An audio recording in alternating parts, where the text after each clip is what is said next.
မင်္ဂလာပါဒီနေ့ season မှာတော့တမိုင်းတခြားအခြေအနေရှိဆုံးလို့ပြောလိုက်ရမယ် UFC ရဲ့ပေါင်ရိုင်းစင်က flyweight division ရဲ့အတက်ကြအကြောင်းကိုရှင်းပြပေးသွားမှာပါအစတိုင်းမှာလုံးဝလိရှူရှူခံခဲ့ရပြီးဖြစ်သိမ်းခံရမယ့်အခြေအနေငယ်နဲ့အခုဆိုရင်အတောက်ပတ်ဆုံးဖြိုင်ပွဲတန်းတစ်ခုဖြစ်လာခဲ့တဲ့ဒီခရီးစင်ကတကယ်ကိုရိုလာကောဆက်စီရတယ်လို့ပါပဲကဲစလိုက်ကြရအောင်ဆိုတော့ဒီပြိုင်ပွဲတန်းကဘလို့လုတ်ပြီးဖြတ်သိမ်းမဲ့စင်ရင်နဲ့ပါသွားရကနေတမိုင်းဝင်တဲ့ကောင်းစင်တွေနေရာယူလာတဲ့အထိအန်တော့စရာကောင်းလောက်အောင်ပြောင်းလဲလာခဲ့တယ်လေပေါ့ဒါဟာကစားသမားတွေရဲ့မစုံမနဲ့တဲ့စိတ်ဓာတ်နဲ့အပြင်းထန်ကြိုးစားမှုတွေရဲ့ရလဒ်လိုပဲဆိုရမှာပါကနန်းစစ်တစ်ဟုတ်ပါတယ်ထာမန်ကနန်းတစ်ခုလို့ထင်ရပေမဲ့ UFC သမိုင်းမှာတော့ဒါဟာတကယ့်ကိုကြီးမားတဲ့ကနန်းပ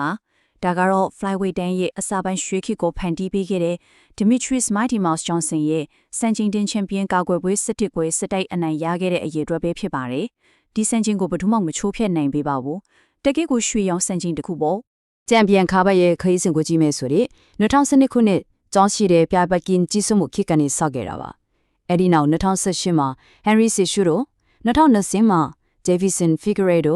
2021မှာ Brandon Moreno စသဖြင့်ကာဘပိုင်ရှင်တွေအကြိတ်နဲ့ပြောင်းလဲလာခဲ့ပါတယ်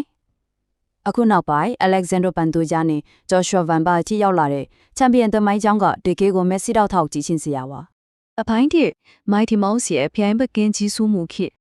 Mighty Mouse လို့ခေါ်တဲ့ Johnson ရဲ့စွမ်းဆောင်ရည်လေးကတော့အခုပြန်တွေးကြည့်ရင်တောင်ယူချင်းစရာကောင်းလောက်အောင်ပါပဲ2012မှာ Joseph Benavidez ကိုအနိုင်ယူပြီးပထမဆုံးချန်ပီယံဖြစ်လာခဲ့တာပါ Kyoji Horiguchi ကိုပွဲချင်းပြီးဖို့ဆက်စက္ကန့်လေးအလိုမှာအနိုင်ယူခဲ့တာလေနောက်ပြီးအားလုံးပါဆက်အောင်သားဖြစ်သွားစေခဲ့တဲ့ပြကွက်ဖြစ်တဲ့ Rayba ကိုလေထဲမှာတင်ဖိုင်ပြီးအောင်ပါချုပ်ကွက်နဲ့အနိုင်ယူခဲ့တာရာသူ့ရဲ့ပြိုင်ဘက်ကင်းနီးစနစ်ပိုင်းကိုအထင်ရှားသက်တည်ပြခဲ့တာပါပဲအပိုင်းနဲ့ဖြစ်သိမ်းခံရလို့နေပါအမောင်းမိုက်ဆုံးကာလာများဒီလောက်အရေးချင်းရှိတဲ့ကစားသမားတွေရှိနေပေမဲ့လည်း2018ခုနှစ်မှာတော့ flyweight တန်းအတက်အခြေအနေတွေတော်တော်လေးဆိုးရွားလာခဲ့ပါတယ်ပရိသတ်ဒီအထိတ်တလန့်ဖြစ်ခဲ့ရတဲ့2018အစုလိုက်အပြုံလိုက်ထိုးခွာမှုကြီးပေါ့စဉ်းစားကြည့်လေ UFC ဟာသူတို့ရဲ့အကောင်းဆုံးကစားသမားဖြစ်တဲ့ Demetrius Johnson ကိုတောင် One Championship က Ben Askren နဲ့အလဲအလဲလုပ်ပေးခဲ့တာပါဒါတင်မကသေးဘူး Jose Torres နဲ့ Brandon Moreno လို့ထိပ်တန်းကစားသမားတွေကိုပါစာချုပ်ဖြစ်တင်ခဲ့ပါတယ်ဒါဟာပြန်ကွေတိုင်းကြီးတစ်ခုလုံးရှင်သန်ရေးအတွက်တကယ့်ကိုစိုးရိမ်စရာအခြေအနေဖြစ်ခဲ့ပါတယ်။အဲ့ဒီအချိန်ကအခြေအနေဘယ်လောက်တောင်ဆိုးတယ်လဲဆိုရင် UFC ဥက္ကဋ္ဌ Dana White ကသူ့ရဲ့အနီရောင် Fari က Bromaden Champion Henry Cejudo ကို Henry ရဲ့ငါတို့ဒီပြိုင်ပွဲတန်းကိုဖျက်သိမ်းတော့မယ်ဆိုတာမင်းကိုသိစေချင်တယ်လို့ပွင့်ပွင့်လင်းလင်းကိုပြောခဲ့တာပေါ့။ဒါပေမဲ့ကန်ကောင်းချင်တော့ Cejudo ရဲ့ Triple C ဆိုတဲ့ character အသစ်ကြောင့်မို့ဒီပြိုင်ပွဲတန်းလေးယာယီအသက်ဆက်နိုင်ခဲ့တာပေါ့။အပိုင်း3ပြိုင်ပွဲတန်းကိုပြန်လဲအသက်သွင်းပေးခဲ့တဲ့သမိုင်းဝင်ပြန်ဆိုင်မှုကဲအားလုံးသိကြတဲ့သမိုင်းဝင်၄ချိန်ဆက်တိုက်ပြန်ဆိုင်မှုကြီးကိုကြည့်လိုက်ရအောင်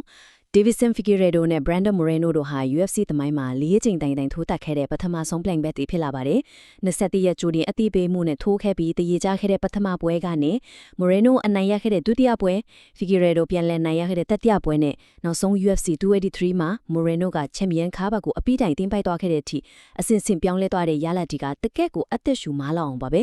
ဒီပြန်ဆိုင်မှုရဲ့အကျိုးဆက်ကအားကစားတတ်တယ်မို့ပါဘူးယဉ်ကျေးမှုပိုင်းဆိုင်ရာလွှဲမိုးမှုပါရှိခဲ့ပါတယ်ကျွန်တော်နိုင်ငံရဲ့အားကစားသမိုင်းချောင်းကိုကြီးထွားလာအောင်လုပ်ပေးနိုင်မယ့်အနေအထားမှာရှိနေရဆိုတော့ကျွန်တော်သိပါတယ်လို့မိုရီနိုကဆိုရင်သူဟာမက္ကဆီကိုနိုင်ငံရဲ့ပထမဆုံး UFC ချန်ပီယံထစ်လာခဲ့ပြီးတနိုင်ငံလုံးရဲ့ရင်ကွန်တန်ကိုနှိုးချစေခဲ့တာတကယ်ကိုလေးစားစရာပါအပိုင်း၄ပန်တိုဂျာရဲ့တုံးသက်ချက်နဲ့ကြိုက်ဆိုင်မှုအသညာ Alessandro Pantoja ရဲ့ထိပ်တန်းကစားသမားတွေအပေါ်တုံးသက်ချက်တွေကတကယ်ကိုထက်မြက်ပါတယ်။သူကဘသူ့ကိုမှအထင်မသိပါဘူး။ Moreno ကိုအားလုံးအတွက်စံပြဖို့ကိုလိုတတ်မဲ့တယ်လို့ Figueiredo ကတော့ပြိုင်ပွဲတန်းကိုကြောက်ရွံ့မှုတွေယူဆောင်လာတယ်လို့ဆိုပါတယ်။ဒါအပြင် Royval Jana နဲ့ကစားဟန်နဲ့ Kai Kara France ရဲ့အားပြင်းတဲ့ညာလက်သီးတွေကိုပါအသေးချသုံးသက်ပြထားပါတယ်။ဒါကိုကြည့်ရင် Flyweight 10မှာအခုဆိုဘလို့တောင်အရေးချင်းရှိတဲ့သူတွေပြည့်နေနေပြီလဲဆိုတာတွေးနိုင်ပါတယ်။ပြီးတော့ Pantoja ရဲ့စိတ်သက်ဒါကချန်ပီယံပွဲကိုကာကွယ်ဖို့တတ်မဟုတ်ဘူးပိုမိုကြီးကျယ်တဲ့အောင်မြင်မှုတွေကိုဆက်လက်ရယူဖို့ပဲလို့သူကဆိုထားပါတယ်ဒီလိုမစွန့်မနစ်တဲ့စိတ်ဓာတ်မျိုးကပဲပြန်ခွေတန်းတစ်ခုလုံးရဲ့ပြန်ဆမှုအရှင်အဟုန်ကိုအမြင့်ဆုံးရအောင်တွင်းတင်မိနေတာပါအပိုင်း၅တမိုင်းဝင်မျိုးဆက်တဲ့နဲ့ခေတ်တစ်ခုရဲ့အစနံပါတ်2001ဒီကနန်းကိုသတိထားကြည့်ပါဒါကတော့ကဘာကိုအားသင့်စေခဲ့တဲ့ Joshua Vanderlei Ferreira ရဲ့မွေးနေ့ပါ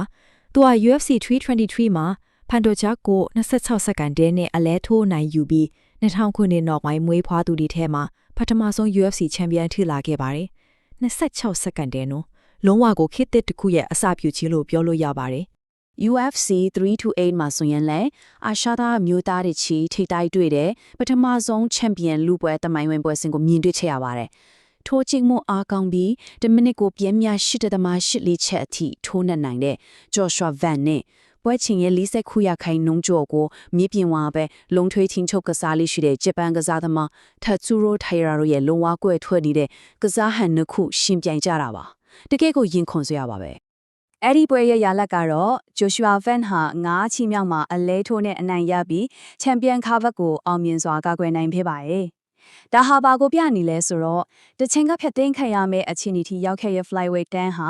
အခုဆိုရင်အားကစားလောကမှာအကောင်းဆုံးနဲ့အစိတ်လွတ်ရှားဆုံးပွဲစဉ်တွေကိုတင်ဆက်ပေးနေပြီဆိုတာကိုအခိုင်အမာတည်ပြလိုက်တာပဲဖြစ်ပါတယ်။ဆိုတော့ဖြတ်သိမ်းခံရမယ့်ဘဝကနေရုံထွက်ပြီးပြန်လဲရှင်သန်လာတဲ့ဒီပြိုင်ပွဲတိုင်းရဲ့အနာဂတ်ဟာဘယ်လိုဆက်ဖြစ်လာမလဲ။လာမယ့်сезонနှစ်မှာတော့ဘဲကစားသမားတွေကဒီပြိုင်ပွဲတန်းကိုဆက်လက်လွှမ်းမိုးထားကြမလဲ။ဒါကတော့ဆက်လက်စောင့်ကြည့်ရမယ်စိတ်ဝင်စားစရာအကောင်းဆုံးမေးခွန်းတစ်ခုပါပဲ။ဒီနေ့အစီအစဉ်ကိုအဆုံးထိလိုက်ပါကြည့်ရှုပေးခဲ့ကြတဲ့သူကျေးဇူးတင်ပါတယ်။နောက်ထပ်စိတ်လှုပ်ရှားစရာအကြောင်းအရာတွေနဲ့အတူပြန်လည်ဆုံတွေ့ကြပါမယ်။